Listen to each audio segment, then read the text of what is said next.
안녕하세요. 이제 인생 막바지에 다다른 70 먹은 노인입니다. 요즘 유일한 낙이 유튜브 보는 겁니다. 손주 녀석이 가르쳐줬는데 예전 생각하면 세상 참 많이 좋아졌어요. 글 읽는 것도 쓰는 것도 나이 40 넘어서 배운 거라 아마 이상할 겁니다.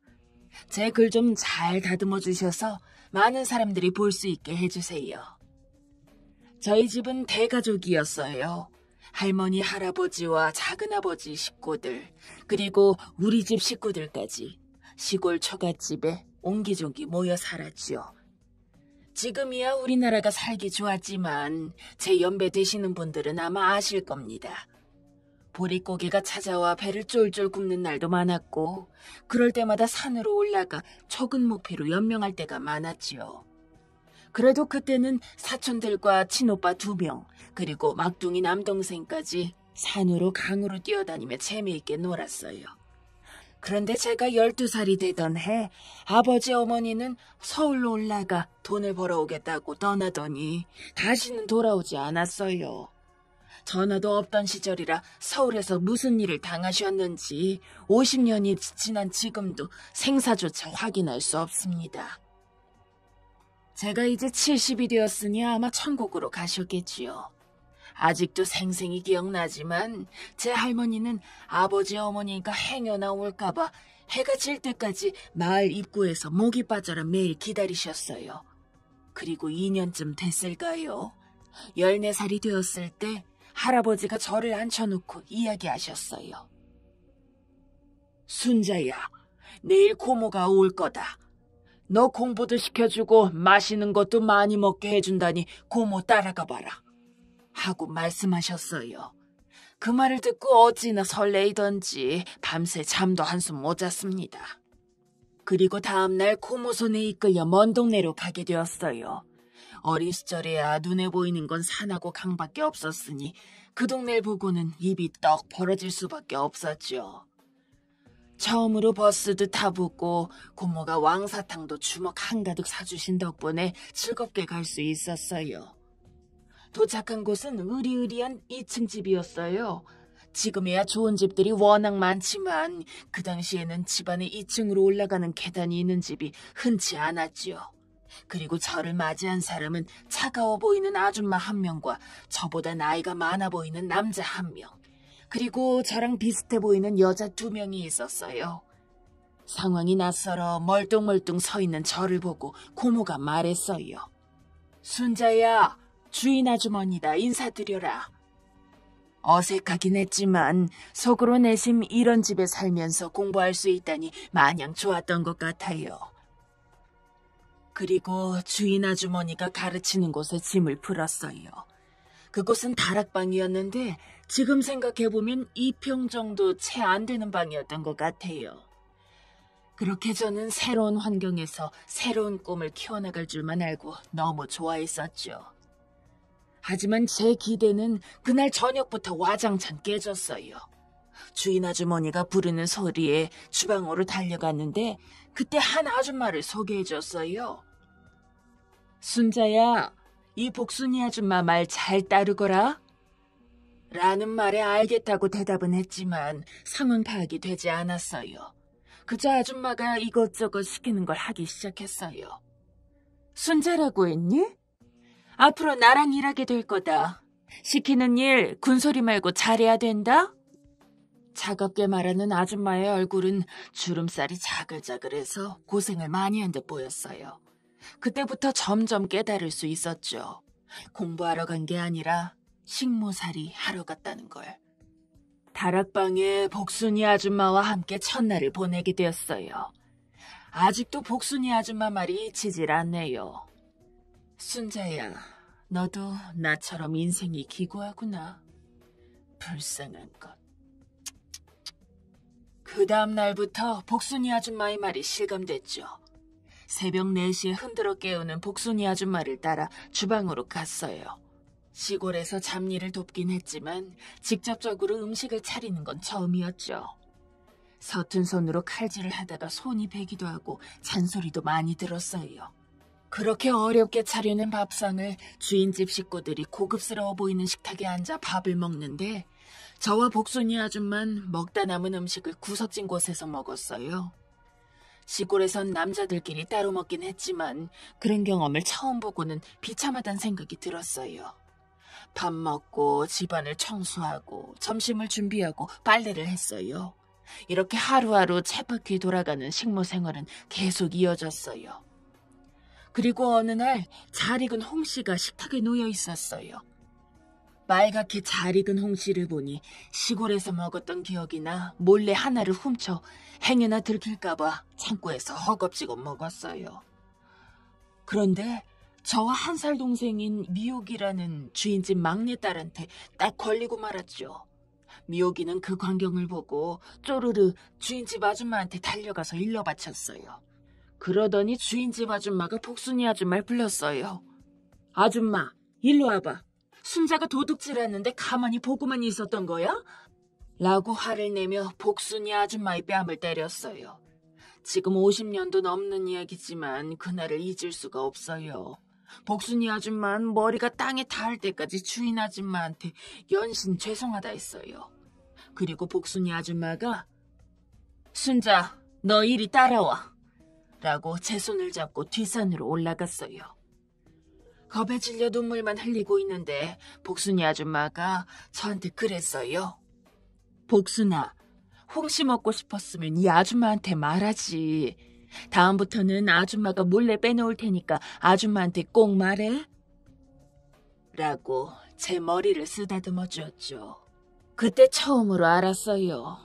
시골에서 흔하게 먹는 홍시 한 개도 마음대로 못 먹는 처지란 걸. 그런데 그 다음날 저랑 동갑인 미자라는 주인집 딸이 저를 불러냈어요. 그전에도 나가서 놀자고 제 손을 이끌고 나가려고 했던 적은 있었는데 그때마다 주인집 아줌마의 불호령으로 그러지 못했지요. 주인집 딸과 식모가 함께 논다는 것은 상상할 수도 없는 일이었어요. 그런데 저에게 갑자기 홍시를 건네주는 거예요. 순자야, 너 이거 먹고 싶어 했다며? 자, 여기 이거 먹어. 라고 해맑게 웃으며 주는데 전날 혼난 게 생각나서 거절했어요. 그래도 괜찮다며 계속 먹으라는 미자의 성화에 홍시를 먹게 됐어요. 그 전날 창고에서 허겁지겁 먹던 홍시 맛과는 전혀 다르게 너무 맛있었어요. 그러면서 미자는 맛있는 거 있으면 또 갖다 주겠다며 환하게 웃어주는데 이곳에서 사람 대접을 해주는 사람은 복순이 아줌마와 미자밖에 없다는 생각이 들었죠. 그리고 그 이후에도 미자는 저를 몰래 불러내서 맛있는 걸 갖다 줬어요. 가장 기억에 남는 것은 바나나예요. 지금이야 바나나가 세고 빠졌지만 처음 바나나를 먹던 날 입속에서 사르르 녹는 맛을 아직도 잊을 수가 없어요. 그리고 미자는 저를 자주 불러내서 얘기를 많이 해줬어요. 학교에서 있었던 일, 좋아하는 남자 이야기 등 고민거리를 저한테 털어놨는데 솔직히 공감하지 못했어요. 매일 청소만 빨래만 하는 제가 학교에서 공부하는 미자를 이해할 수는 없는 노릇이죠. 그래도 식모한테 친구 대접해주는 미자한테 너무 고마웠어요. 그리고 어느 날 미옥이가 도시락을 빼놓고 학교에 갔어요. 주인집 아줌마가 도시락을 갖다 주란 말에 미옥이 학교로 갔죠. 길은 잘 몰랐지만 시장 근처에 미옥이 학교가 있어서 찾아갈 수 있었어요. 도시락 들고 학교에 찾아갔는데 수업 중이었어요. 그 모습을 보고 어찌나 공부가 하고 싶던지 그 교실 속에 아이들 중 한 명이 되고 싶다는 생각에 마음이 울적해졌죠. 그리고 미옥이한테 도시락을 건네줬어요. 근데 미옥이가 친구들한테 인사해, 우리 집 식모야 라고 저를 소개하는 거예요. 그 소리를 듣고 창피스러워 도망치듯 나왔어요. 그리고 집으로 돌아가기 전에 냇가에 앉아 한참을 울다 들어갔는데 왜 이렇게 늦게 오냐고 주인집 아줌마한테 엄청 혼났죠. 혼나는 게 매일 일상이 돼서 아무렇지 않을 법했지만 학교에 다녀오고 난 뒤 마음이 진정되지 않았어요. 그리고 그날 저녁 결심을 했죠. 도망가기로. 모두 잠들 때까지 잠을 자지 않고 새벽에 몰래 나왔어요. 하지만 돈도 없고 길도 몰라 한참 헤맸죠. 그렇게 한참을 헤매고 있을 때 갑자기 익숙한 차 한 대가 멈춰섰어요. 주인집 아저씨와 함께 일하는 사람이었어요. 그 아저씨는 절 잡으려 돌아다녔던 건지 씩씩대면서 차에 태웠어요. 결국 잡혀서 집으로 돌아가니까 주인 아줌마는 잔뜩 화가 나 있고 복순이 아줌마는 얼굴이 퉁퉁 부어 있었어요. 내가 도망간 것 때문에 주인집 아줌마한테 맞은 게 분명했어요. 소가 도살장에 끌려가듯 끌려갔어요. 그리고 집에 있던 곡괭이로 엄청 두들겨 맞았죠. 이 사람이 너무 맞으면 감각이 사라진다고 해야 될까요? 피는 철철 나고 감각은 사라지고 그냥 딱 죽었으면 좋겠다 생각했어요. 근데 때마침 미자가 학교를 마치고 들어와서 그 광경을 봤죠. 그리고 온몸을 던져 주인집 아줌마를 말리기 시작했어요. 미자 덕분에 주인집 아줌마가 멈추긴 했지만 저에게 소리쳤어요. 너 5만 원 주고 데리고 온 거 모르니? 도망가긴 어딜 도망가? 한 번만 더 도망가봐라. 다리 몽댕이 딱 불어넣을 테니까. 라고 말하는 거예요. 몸도 아팠지만 주인 아줌마 말에 큰 충격을 받았어요.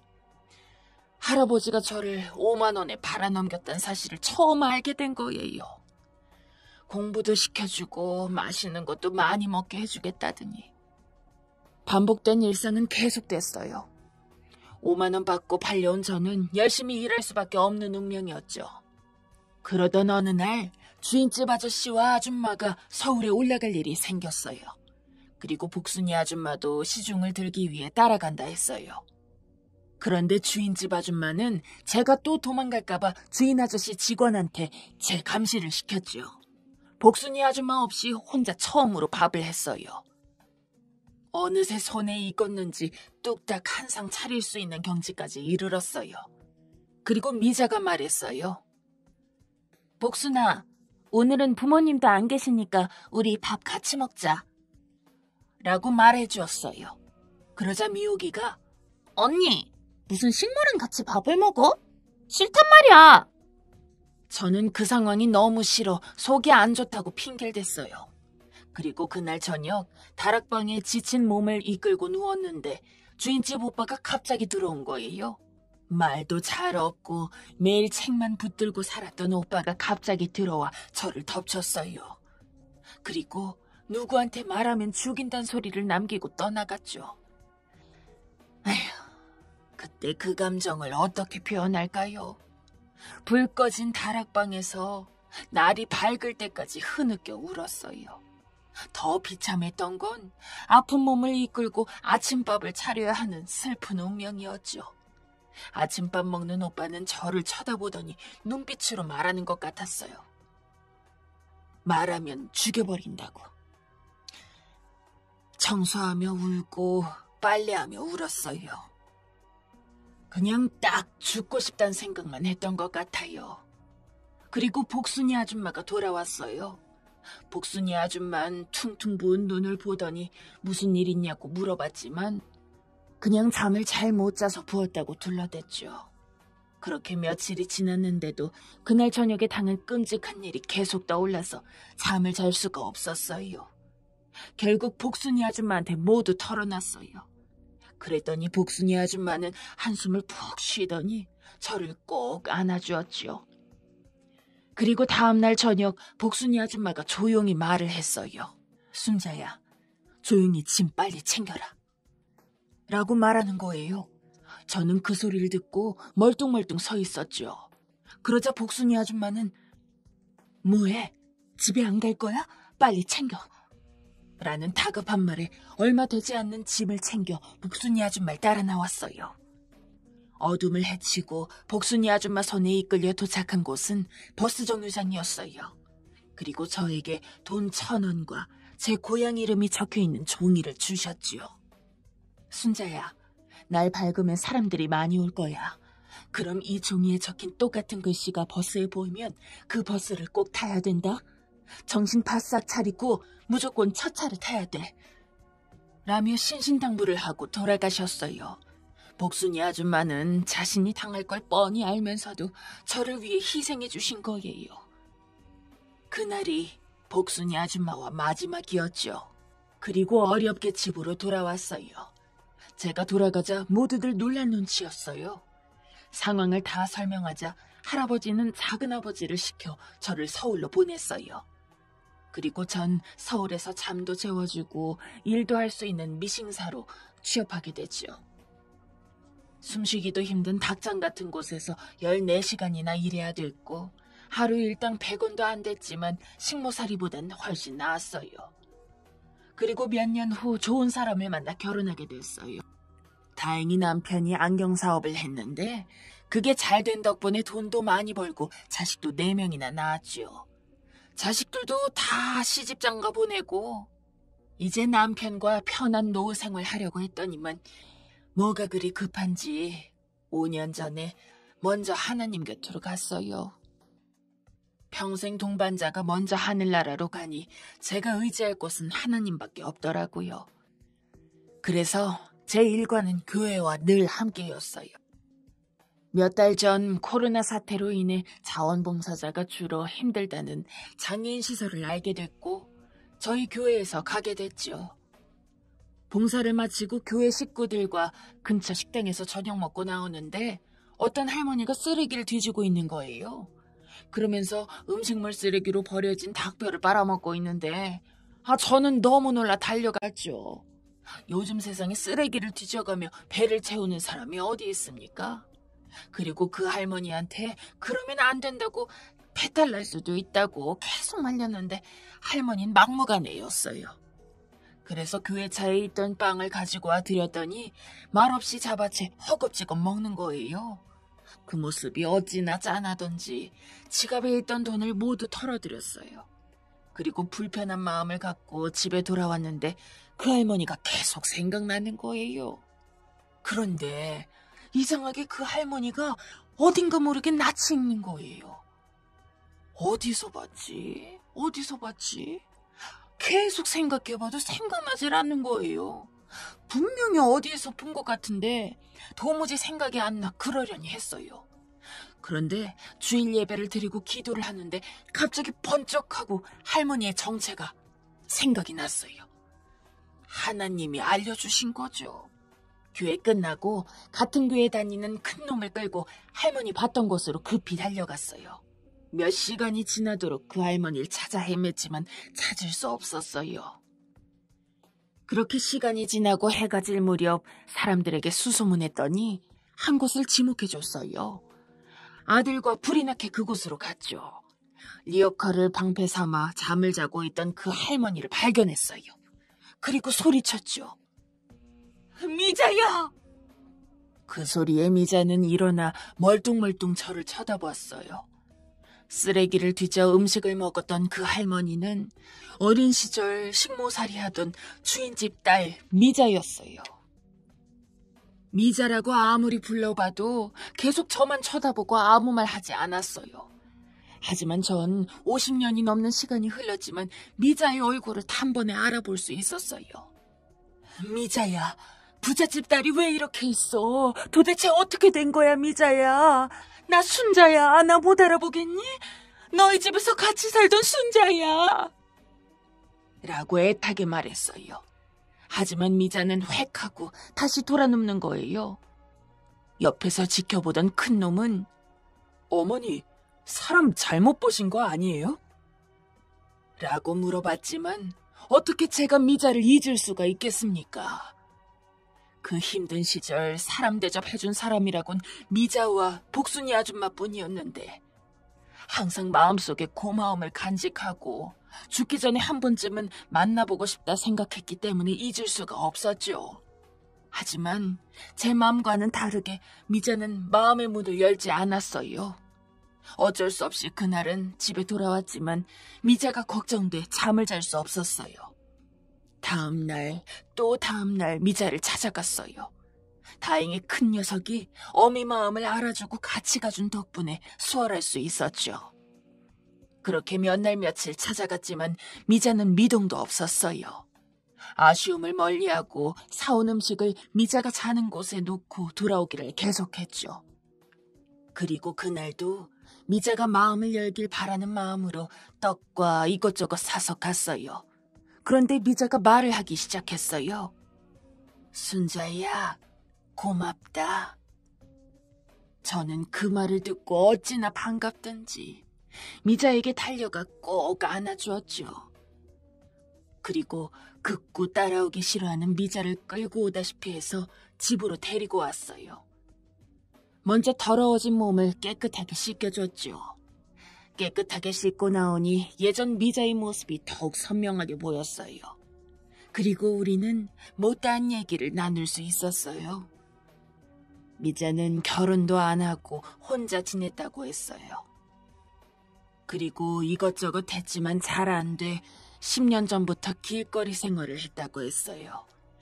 더 자세한 게 궁금하긴 했지만 이미 몸도 마음도 지쳐 보이는 미자에게 물어볼 수는 없었어요. 그런데 꼭 물어보고 싶은 게 있었어요. 바로 복순이 아줌마 소식이에요. 미자야, 복순이 아줌마 소식은 아니? 라고 물어봤죠. 그랬더니 내가 고등학생 때 돌아가셨어 라고 말하는 거예요. 물론 이미 돌아가실 나이가 됐지만 그 소리를 듣고 슬픔이 밀려와 눈물을 주체할 수 없었어요. 미자는 온전히 마음의 문을 열진 않았지만 조금씩 변화하는 게 보이기 시작했어요. 다음날 미자를 데리고 치과로 갔어요. 미자는 이빨이 다 빠져 몇 개 남아있지 않았어요. 내내 마음에 걸렸던 거죠.